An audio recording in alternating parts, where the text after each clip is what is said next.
வாழும் சிங்கங்களே, நாளும் தலைவர்களே, இந்த பாலத்துல நாங்க தண்ணிக்குள்ள நடந்து போனோம். இப்ப என்ன நிலைமையில ஆயிருச்சு? ஒரு பொணத்தை, செத்த பொணத்தை என் தங்க, என் மருமையன் தான் பிரசிடண்டா இருந்தாரு. மருமையனுக்கு கட்ட அந்த யூனியன்ல இருந்து ஏதாச்சும் ஒரு வகதி கொடுத்து இந்த பாலத்துக்கு முடிவு பண்ணல. நாங்க தண்ணிக்குள்ளே கிடந்து சாவ. இந்த அரசாங்கம் கவர்மெண்ட் இதுக்கு எப்படியும் குறைஞ்சது இங்கிட்ட ஒரு 15 லோடு அடிக்கணும், அங்கிட்ட ஒரு 15 லோடு அடிக்கணும். இந்த கவர்மெண்ட் ஒரு இது கொடுத்தா நாங்கள் நல்ல முறையோடு வாழ்வோம். எனக்கு 66 வயசு ஆகுது, 66 வயசு ஆகுது. இந்த இந்த அதிகாரிக எங்களுக்கு ஒரு முடிவு எடுத்து கொடுத்தா உங்களை நன்றியோடு நாங்கள் நல்லா இது செய்வோம். ஏன்னா நாங்கள் வாழ்கிறதும் தாழ்வதும் சுடுகாடு இங்கே தான், இங்கேயும் போகணும் இங்கேயும் போகணும், 2 சுடுகாடு. என் தங்கங்களே, எங்கள் கவர்மெண்ட் எங்களுக்கு ஒரு உதவி. எனக்கு 66 வயசு ஆகுது, எங்களுக்கு ஏதோ ஒரு உதவி. இந்த பாலத்துக்கு ஒரு முயற்சி செய்யலை. நாங்கள் இந்த ஒரு நான் எப்படி கிடைக்கிறாரு? 66 வயசுக்காரன் எப்படி வர்றேன்னு பார்த்தியா? என்னை பெத்த ராசா யாரும் புதைச்சிப்பிட்டு வர்றோம். பணத்தை இறைக்கி தூக்கி வரோம். பணத்தை தேரில் கொண்டு போகணும், வண்டியில் கொண்டு போகணும். கொண்டு போக முடியாத நிலைமையில பணத்தை இறக்கி அங்கிட்டு கொண்டு போய் வைக்கிறேன். என்னை பெத்த ராசா, இந்த கவர்மெண்ட் இது ஏதோ ஒரு முடிவு எடுக்கணும். என்னை பெத்த ராசா, இந்த மறப்பது ஒரு நாள், வாழ்வது ஒரு நாள், இறப்பது ஒரு நாள். இந்த மறந்தவனே இறந்தவனே இறந்துட்டான், அவன் எண்ணி பார்க்க மரமிலே கொடுத்துட்டான். வலிமையிலே சில நாள், சில புதுமையிலே பல நாள், என்னமோ இறந்துட்டான்.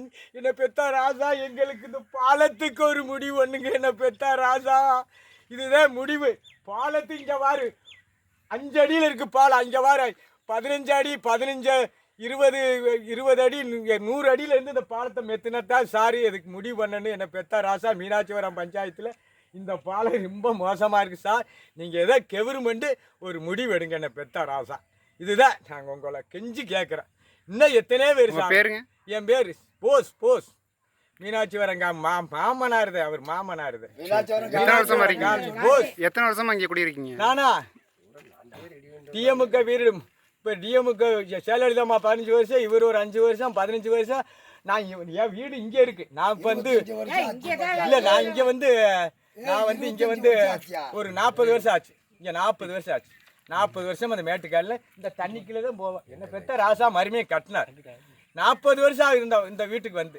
40 வருஷமாக தண்ணிக்குள்ளே தான் போனேன். பாலத்தை கட்டினார். அதுக்கு மண் அடிக்க கவர்மெண்ட் உத்தரவு கொடுக்கல. கவர்மெண்ட் மண் அடிக்க உத்தரவுண்டா 6 அடி இங்கேருந்து ஒரு 100 அடியிலேருந்து மண் போட்டு மெத்தினாத்தேன், ஒரு 10 டிப்பர் போட்டு மெத்தினாத்தேன். அங்கிட்டு இல்லைன்னா இந்த பாலம் போட்டவங்களுக்கு தான் நல்லது. பாலம் போட்டது நல்லது. பாலம் இல்லைன்னா தண்ணியில தான் போகணும். பாலம் இல்லைன்னா தண்ணியில தான் போகணும். பாலம் போட்டது நன்றி. அதுக்கு மண்ணு கொடுக்க கவர்மெண்ட் அதுக்கு லோன் கொடுக்கணும்ல. அதுக்கு சான்ஸ் கொடுத்தா தானே சார் மெத்த முடியும். எப்படியே அங்க இருந்து 100 அடியில இருந்து இங்க இருந்து மண்ணு பத்தினாத்தான் பாலத்தை. அத்தம் பெரிய ஓடையில கவர்மெண்ட் கான்ட்ராக்டை கொடுத்து கட்டியாச்சு. கம்பியான கம்பி இல்லை. இந்த கம்பியை கொண்டு போய் உட்காந்து வித்தாலும் நாங்கள் இந்த காலனியே சாப்பிடலாம், ஒரு வருஷத்துக்கு சாப்பிடலாம். அப்படி கம்பியை போட்டு கட்டி போட்டு இதை மண்ணை போட்டு மெத்த முடியல. கம்பியை அப்படி கைத்தண்டி கம்பி, இப்படி கைத்தண்டி கம்பியை போட்டு கட்டி போட்டு பாலத்தை மெத்த முடியல. யாரும் பணத்தை இறக்கி வச்சு தூக்கி வர. நீங்க கவர்மெண்ட் உத்தரவு